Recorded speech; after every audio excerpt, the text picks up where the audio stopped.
अस्सलाम वालेकुम friends. Chapter number 10 part number 4। ये पार्ट जो है इसमें हम डिस्कस करेंगे रेट ऑफ इंटरेस्ट। ठीक है, आर को हम डिस्कस करेंगे। अच्छा, रेट ऑफ इंटरेस्ट क्या होता है? रेट ऑफ इंटरेस्ट बेसिकली वो अमाउंट होती है जो पैसे उधार देने वाला लेंडर जो पैसे उधार पे दे रहा होता है, वो चार्ज करता है बोरो करने वाले से ऑन प्रिंसिपल अमाउंट बोरो। ठीक है, फॉर एग्जांपल आपने बैंक से 1 लाख रुपया लिया है। बैंक आपका यहाँ पे क्या है जिससे आप लोन ले रहे हो? वो है लेंडर। और आप कौन हो? ठीक है, जो आम आदमी होगा यानी कि आप हो। आप कौन हो? आप बोरो करने वाले। ठीक है, बैंक ने आपको 1 लाख रुपया दिया है लोन की सूरत में। आपसे बैंक इसके ऊपर, इस 1 लाख के ऊपर, ये जो 1 लाख है ये है प्रिंसिपल अमाउंट जो आपने कर्जा लिया है। इस 1 लाख के ऊपर जो आपसे वो चार्ज करेगा ना कि ये 1 लाख मेरे से ले लो, बदले में मुझे ये हर महीने देना है, ये क्या कहलाएगा? ये कहलाएगा इंटरेस्ट या सूद। ठीक है, ये अमाउंट जो आपसे ले रहा है ये बेसिकली वो चार्ज कर रहा है आपको पैसे देने की कीमत। ठीक है, इसको हम इंटरेस्ट कहते हैं।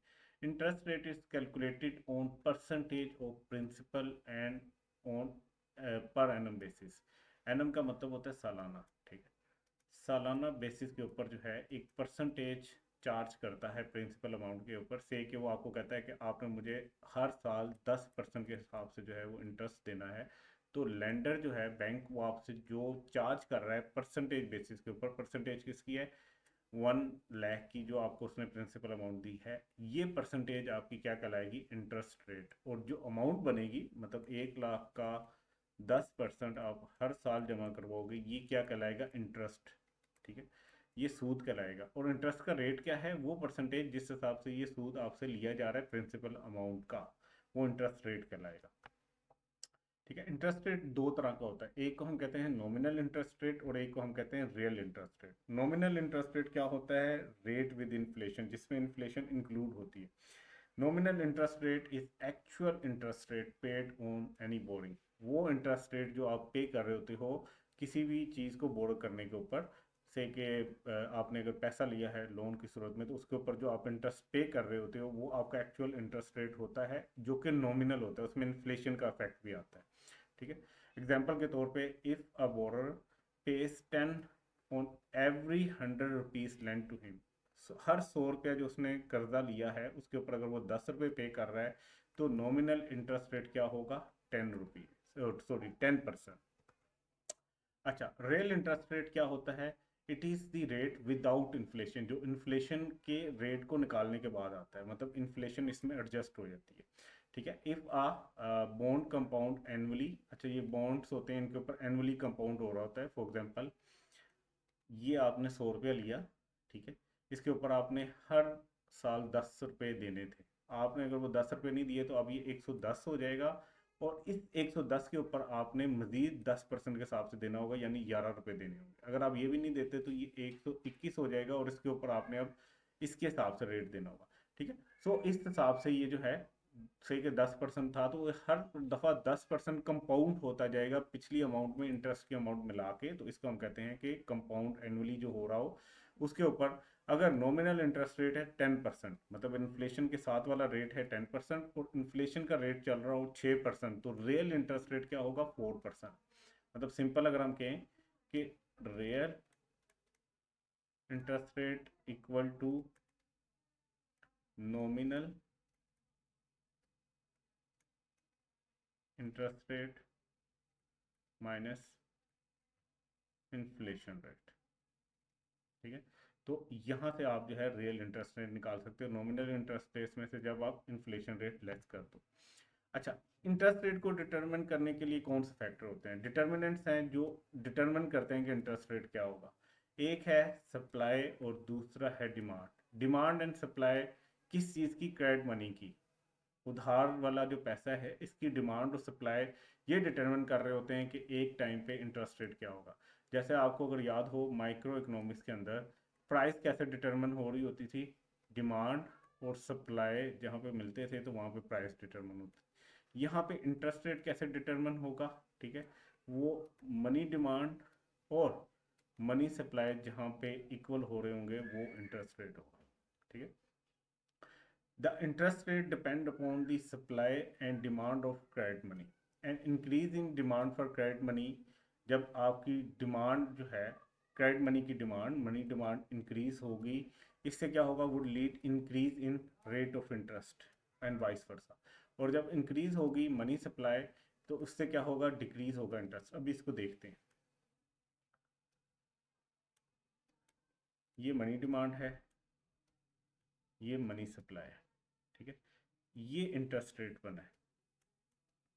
अगर हम इसको कम करें मनी डिमांड को, ठीक है, इसको से कि इधर ले आए, तो अब ये नया इक्विलिब्रियम पॉइंट बनेगा और इंटरेस्ट रेट कम हो जाएगा, ठीक है। और अगर हम इसको ऊपर लेके जाएं तो ये नया इक्विलिब्रियम पॉइंट बनेगा, ये बढ़ जाएगा। सो जब आप मनी डिमांड को बढ़ाते हो तो इंटरेस्ट रेट इंक्रीज होता है। तो मनी डिमांड और इंटरेस्ट रेट का पॉजिटिव रिलेशन है, ठीक है। ये बढ़ेगा तो इंटरेस्ट रेट बढ़ेगा, ये कम होगी तो इंटरेस्ट रेट कम होगा। अच्छा, इसी तरह अगर हम कहें ये मनी सप्लाई है, ये मनी डिमांड है, ये अगर इंटरेस्ट रेट है, तो अगर मनी सप्लाई को हम कम कर दें, इस साइड पे ले आए तो इंटरेस्ट रेट ज़्यादा हो जाएगा, और अगर इस साइड पे ले आए तो इंटरेस्ट रेट कम हो जाएगा। और इंक्रीज मनी सप्लाई से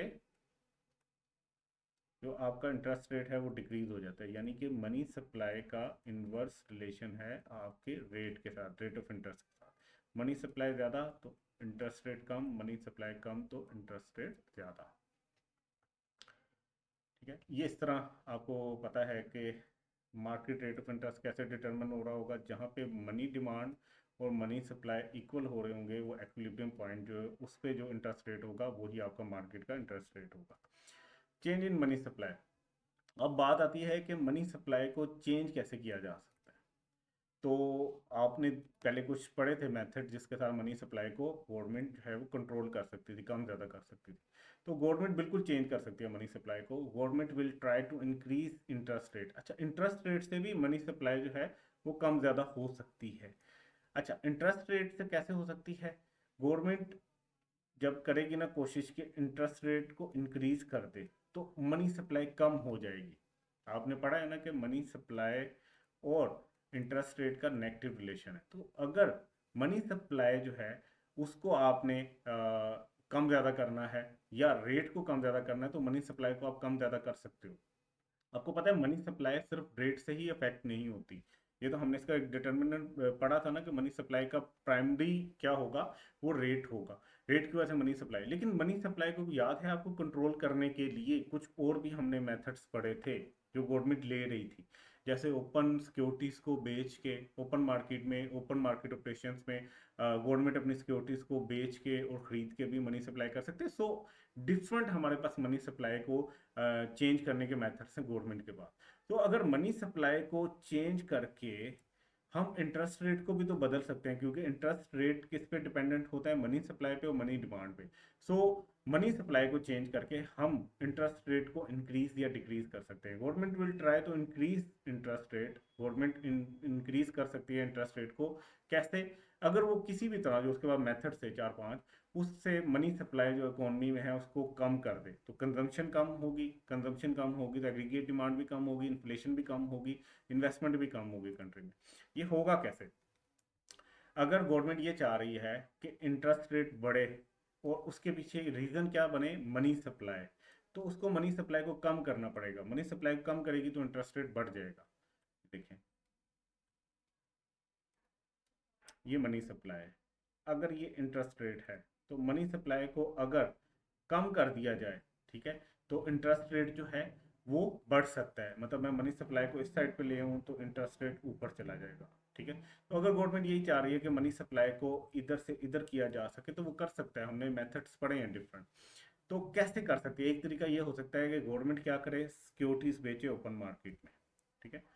बैंक्स को कहे कि उसको खरीदो, गवर्नमेंट अपनी स्टेट बैंक के थ्रू सिक्योरिटीज बेचे ओपन मार्केट में, बैंक को कहे कि खरीदो। जब बाकी कमर्शियल बैंक उसको खरीदेंगे ना तो उनके पास जो रिजर्व्स पड़े हुए हैं पैसे वो डिक्लाइन हो जाएंगे, ठीक है। तो कमर्शियल बैंक के पास कम लेंडिंग पावर हो गया, वो आवाम को कर्जा कम दे सकेंगे। जब आवाम को कर्जा कम देंगे तो ओवरऑल सप्लाई जो है वो कम हो जाएगी और इन्फ्लेशन रेट भी कम हो जाएगा।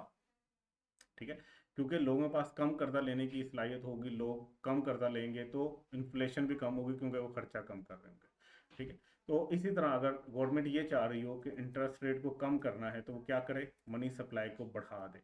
ठीक है, अपनी सिक्योरिटीज जो है वो जो है ना उनसे खरीद ले बैंक से। अब बैंकों के पास ज़्यादा पैसा हो जाएगा, बैंकों के पास ज़्यादा पैसा होगा तो लोगों को कर्जा देने के लिए उनके पास अब ज़्यादा रिजर्व्स हैं, लोग ज़्यादा कर्जा लेंगे। तो उसके बाद वो क्या करेंगे, कंजम्पशन ज़्यादा करेंगे।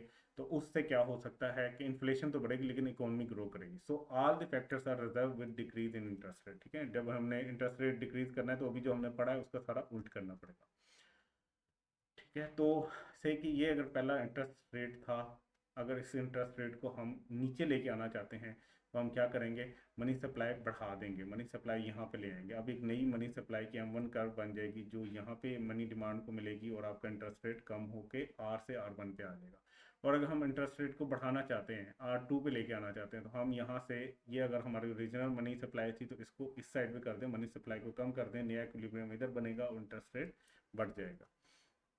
ठीक है, अच्छा उसके बाद क्या है, ये सारा प्रोसेस अभी हमने पढ़ा है कि आप कैसे चेंज कर सकते हो। से कि अगर आपने जो है ना वो ये करना है कि अपनी सिक्योरिटीज़ को बेचना है तो उससे क्या होगा, सेंट्रल बैंक के पास सारा पैसा आ जाएगा और कमर्शियल बैंक के पास कम रिजर्व्स ले जाएंगे ताकि वो कम से कम कर्जा दे सकें। जब वो कर्जा कम देंगे, लोगों के पास मनी कम पहुंचेगी तो मनी सप्लाई कम हो जाएगी जिसकी वजह से इंटरेस्ट रेट बढ़ जाएगा। इंटरेस्ट रेट बढ़ाना है तो मनी सप्लाई कम करनी पड़ेगी, और अगर इंटरेस्ट रेट कम करना है तो मनी सप्लाई बढ़ानी पड़ेगी। देखिए इंटरेस्ट रेट कम करना चाह रही है गवर्नमेंट, तो मनी, यहाँ पे वो सिक्योरिटीज बेच रहे थे, यहाँ पे वो वापस अपनी सिक्योरिटीज बाय कर लेंगे तो पैसा सेंट्रल बैंक से वापस कमर्शियल बैंक के पास चला जाएगा, वो लोगों को कर्जा देना शुरू कर देंगे। कर्जा देंगे तो लोग ज़्यादा खर्चे करेंगे। ठीक है, तो इससे क्या होगा कि इंटरेस्ट रेट कम हो जाएगा। ठीक है, सो ये हमारा चैप्टर था, चैप्टर नंबर 10। इंशाल्लाह नेक्स्ट वीडियो में हम अपना नेक्स्ट चैप्टर स्टार्ट करेंगे। अपना ख्याल रखिएगा, अल्लाह हाफिज़।